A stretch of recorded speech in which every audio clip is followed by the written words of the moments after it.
Memang tak ada urine test lagi. Sebab apa? Sebab kimia yang dalam PUP tu tak ada dalam jadual lagi. Untuk makluman tuan-tuan dan puan-puan, ada ataupun tidaknya kit ujian saringan pengesanan dadah melalui sampel urin ni, ada ataupun tidak bukan bergantung kepada sama ada sesuatu dadah ataupun ubatan psikoaktif itu tersenarai dalam jadual di bawah Akta Dadah Berbahaya ataupun di bawah Akta Racun 1952.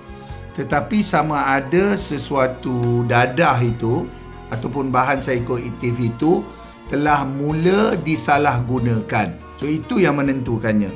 Sebab banyak saja dadah ataupun ubatan psikoaktif yang ada dalam senarai di bawah jadual pertama Akta Dadah Berbahaya 1952 yang tidak ada kit ujian saringan awal.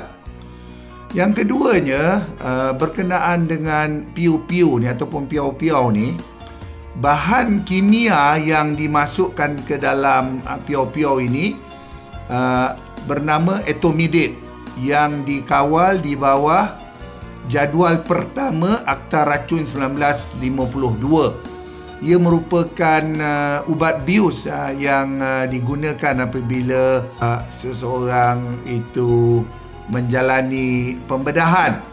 Dan antara kesan daripada penyalahgunaan etomidate yang ada dalam PO-PO ini adalah kekejangan otot, halusinasi, psikosis, sawan antaranya lah. So dan kalau berlaku overdose memang boleh menyebabkan kematian.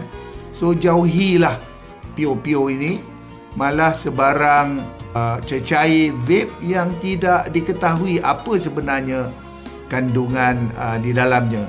Dan lebih baik lagi kita tinggalkanlah mengamalkan vaping ini ataupun menghisap vape.